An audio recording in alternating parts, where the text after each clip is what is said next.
তোমাদের সবাইকে নাগপঞ্চমীর অনেক অনেক শুভকামনা জানাই। শ্রাবণ মাস মহাদেবের খুব প্রিয় মাস হলো শ্রাবণ মাস। আর এই শ্রাবণ মাসের শুক্লা পঞ্চমীতে নাগপঞ্চমী পালন করা হয় 9ই আগস্ট, মানে আজকে শুক্রবার 9ই আগস্ট হলো নাগপঞ্চমী। তো নাগপঞ্চমীর ব্রত কথা তো অবশ্যই আমি তোমাদের সাথে শেয়ার করব। আর এই নাগপঞ্চমী আমাদের পরম্পরা, আমাদের সংস্কৃতির সাথে যুক্ত আছে।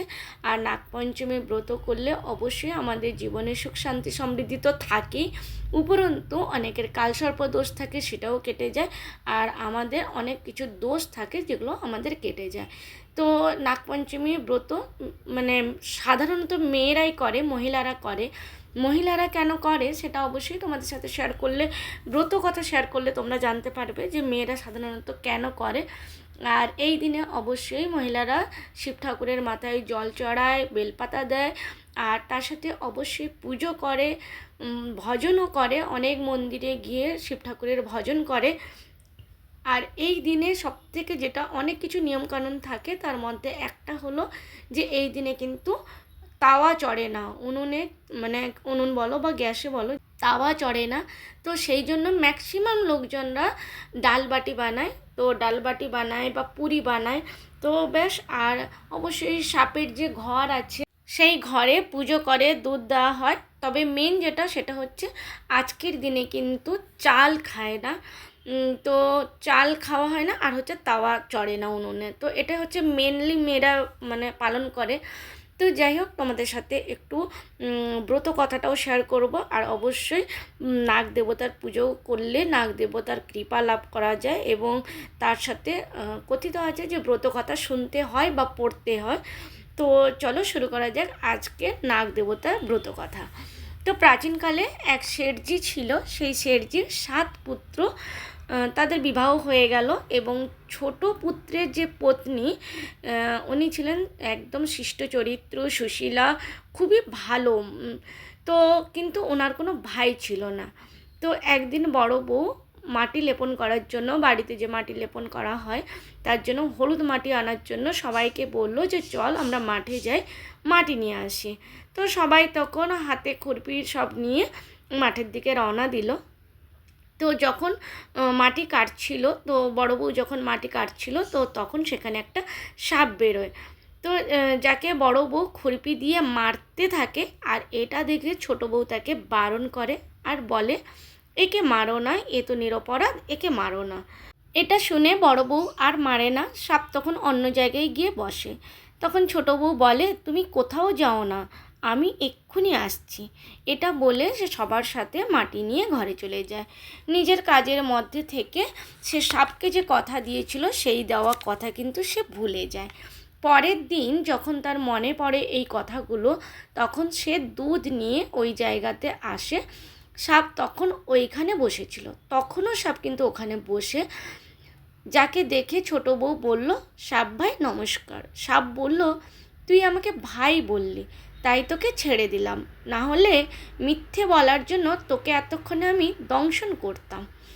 তো ও বলল, ভাই আমার ভুল হয়ে গেছে, ক্ষমা চাইছি। সাপ বলল, আজ থেকে আমি ভাই, তুই আমার বোন, তুই যা ইচ্ছে তোর তুই তাই চা। ছোট বউ বলল, আমার তো কোনো ভাই নেই, ভালোই হলো, তুমিই আমার আজ থেকে ভাই হয়ে গেলে।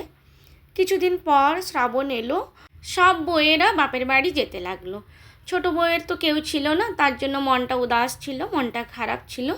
তখন সাপ ভাই মানুষের রূপে তাদের বাড়ি এলো আর বলল, আমার বোনকে পাঠিয়ে দাও। সবাই বলল, এর তো কোনো ভাই নেই, তাহলে তুমি কে? ও বলল, আমি দূর সম্পর্কের ভাই, ছোটোবেলায় বাইরে চলে গেছিলাম। তো তার কথা যখন বাড়ির লোকেরা বিশ্বাস করলো, তারপরে ছোট বউকে ওর সাথে পাঠিয়ে দিল। রাস্তায় সাপ ভাই বলল যে, তুমি ভয় পেও না, আমি হলাম তোমার সেই সাপ ভাই।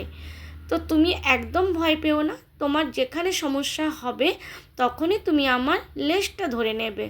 তো এইভাবে চলতে চলতে সাপের বাড়ি পৌঁছে গেল। তো সাপের বাড়িতে এত ধন দৌলত দেখে সে অবাক হয়ে গেল। আর এইভাবে সে সাপের ঘরে থাকতে লাগলো। আর সাপের ঘরে ছোট ছোট বেশ কয়েকটা বাচ্চা ছিল, ঘন্টা বাজালে তারা দুধ খেতে চলে আসতো। একদিন সাপের মা বলল, আমি কাজের জন্য বাইরে যাচ্ছি, তুমি দুধ ঠান্ডা করে বাচ্চাদের খাইয়ে দিও। কিন্তু ছোট বউ এই কথাটা ভুলে গেছিল।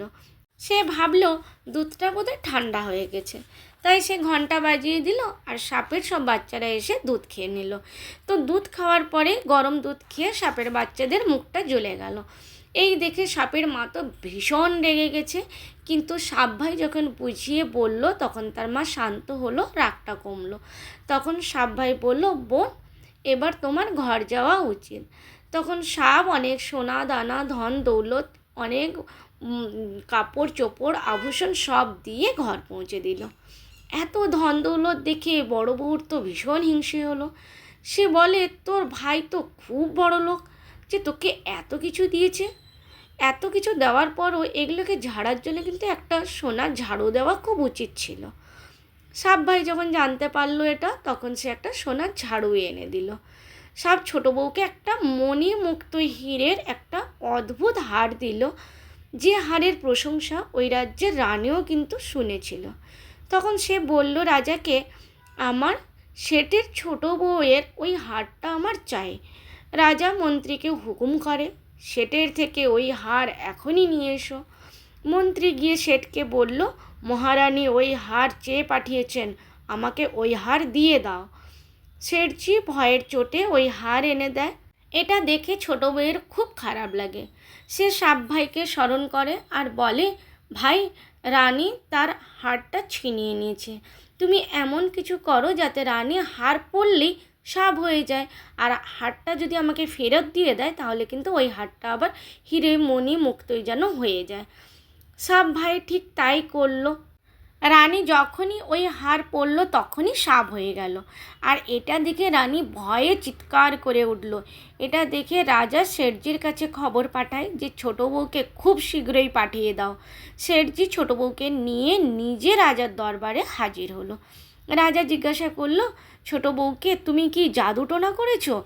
আমি তোমাকে শাস্তি দেব। ছোট বউ বলে, রাজা ক্ষমা করে দিন, এই হার এমনই, আমার গলায় হিরে মণিমুক্তর থাকে আর অন্য কেউ পরলে সাপ হয়ে যায়।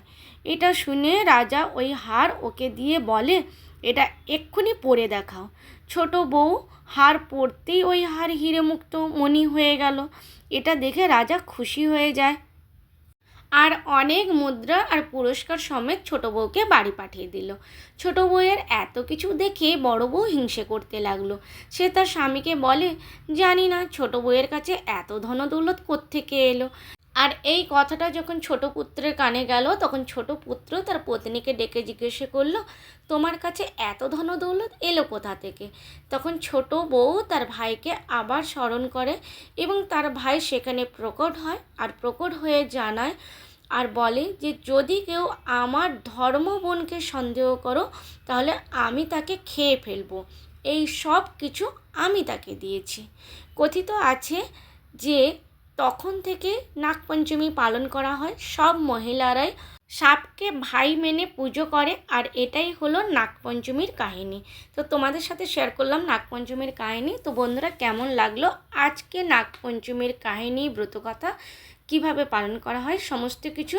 তো তোমাদের যদি আজকের ব্লগটা ভালো লাগে তাহলে অবশ্যই লাইক কমেন্ট শেয়ার করে দিও।